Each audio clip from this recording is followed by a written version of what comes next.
നമ്മുടെ ഫെസ്റ്റിവൽ സീസണൊക്കെ വരാൻ പോവാണ്. അടുത്ത് വരുന്നത് വിഷുവാണ്. അപ്പം സെറ്റ് മുണ്ട് അല്ലെങ്കിൽ സെറ്റ് സാരിയൊക്കെ ഉടുത്തിട്ടായിരിക്കും അമ്പലത്തിൽ പോകുന്നത് മിക്കവരും. അപ്പോൾ അവർക്ക് അതിൽ കുറച്ച് ബിഗിനേഴ്സും ഉണ്ടാവും. എന്ന് വെച്ചാൽ സെറ്റ് സാരി ഉടുക്കാറില്ല, സെറ്റ് മുണ്ടും ഉടുക്കാറില്ല, അങ്ങനത്തെ പേരും ഉണ്ടാവും. അപ്പോൾ അവർക്ക് വേണ്ടിയുള്ള ഒരു വീഡിയോ ആണ് ഞാൻ ഇന്ന് ചെയ്യുന്നത്. നമുക്ക് എങ്ങനെ സെറ്റ് മുണ്ട് ഉടുക്കാം. അപ്പോൾ ഈ വീഡിയോ നിങ്ങൾക്ക് ഹെൽപ്ഫുൾ ആണെങ്കിൽ ലൈക്ക് ചെയ്യാനും ഷെയർ ചെയ്യാനും സബ്സ്ക്രൈബ് ചെയ്യാനും മറക്കല്ലേ. അപ്പോൾ നമുക്ക് വീഡിയോയിലോട്ട് പോകാം. കമോൺ. പാവാട ഞാൻ എപ്പോഴും പ്രിഫർ ചെയ്യുന്നത് റൈറ്റ് സൈഡിൽ കെട്ടാനാണ്. അപ്പോൾ നമുക്ക് ഈ ഭാഗത്ത് പൊങ്ങിയിരുന്നാലും കുഴപ്പമില്ല.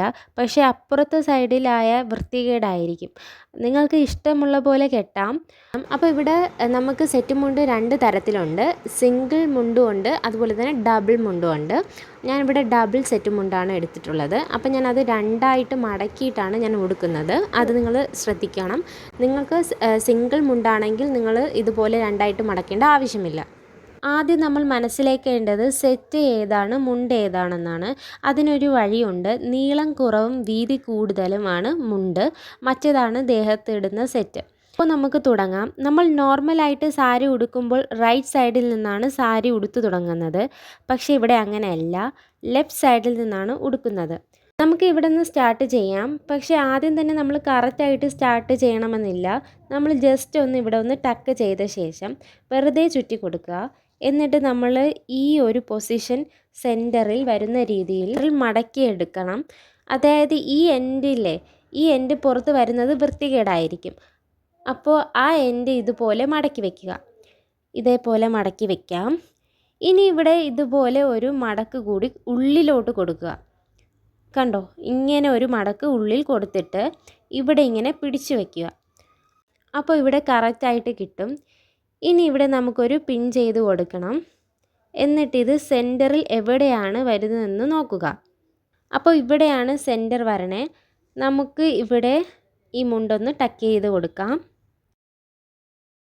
എന്നിട്ട് ഇവിടെ പിന്നെയും ടൈറ്റ് ചെയ്ത് പിടിച്ചിട്ട് ഇവിടെ ടക്ക് ചെയ്ത് കൊടുക്കുക. പിന്നെ ബാലൻസ് കറക്റ്റാക്കി വെച്ചിട്ട് നല്ല ടൈറ്റ് നമ്മൾ ടക്ക് ചെയ്ത് കൊടുക്കുക.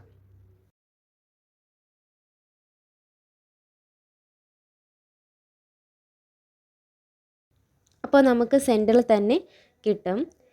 ഇനി ഇവിടെ സെൻറ്റർ നോക്കിയിട്ട് ടക്ക് ചെയ്ത് കൊടുക്കുക.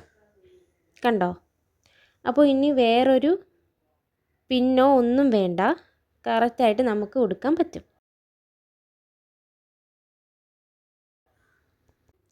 ഇനി നമുക്ക് ധാവണിയുടെ പ്ലീസ് എടുക്കാം. നിങ്ങൾക്കിത് നേരത്തെ എടുത്ത് വയ്ക്കാം, അല്ലെങ്കിൽ അപ്പോൾ തന്നെ എടുക്കാം. ഇത് എടുക്കാൻ കുറച്ച് സമയം മതി. അപ്പോൾ ഞാൻ ഇവിടെ ചെറിയ പ്ലീറ്റ്സ് ആണ് എടുക്കുന്നത്. ആദ്യം ശ്രദ്ധിക്കേണ്ടത് നല്ല വശവും അല്ലാത്ത വശവും നോക്കിയിട്ട് വേണം പ്ലീറ്റ്സ് എടുക്കാൻ. ഇവിടെ ഞാൻ ഫസ്റ്റ് പ്ലീറ്റും ലാസ്റ്റ് പ്ലീറ്റുമാണ് ഒന്ന് വലുതായിട്ട് എടുക്കുന്നത്. അതിൻ്റെ ഇടയിൽ വരുന്ന പ്ലീറ്റ് ചെറുതായിട്ടാണ് ഇതുപോലെ എടുത്തു കൊടുക്കുന്നത്. കണ്ടോ?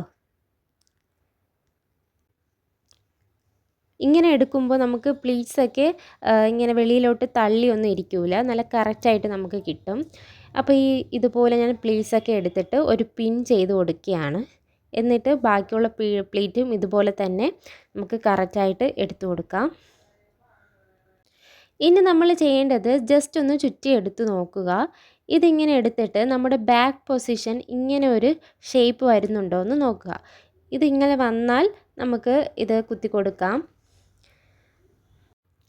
അപ്പോൾ ആദ്യം നമുക്ക് ഇവിടെ നിന്നൊന്ന് ചെറുതായിട്ട് മടക്കി കൊടുക്കണം. എന്നിട്ട് വേണം ഒരു പിൻ ചെയ്ത് കൊടുക്കാൻ. അപ്പോൾ ഞാൻ ഇതുപോലൊരു പിൻ ചെയ്ത് കൊടുക്കുന്നുണ്ട്. കണ്ടോ? അപ്പോൾ നമുക്കൊരു നല്ല ഷേപ്പിൽ കിട്ടിയിട്ടുണ്ട്. എന്നിട്ട് നമുക്ക് പ്ലീറ്റ്സ് ഇതുപോലെ വലിച്ച് പിടിച്ചിട്ട് വേണം ഒന്ന് കുത്തി കൊടുക്കാൻ പിന്ന്. അപ്പോൾ ആകെ കൂടി നമുക്ക് 2 പിന്നാണ് ആവശ്യം വന്നത്. അപ്പോൾ ഇതാണ് നമ്മുടെ ഫൈനൽ ലുക്ക്.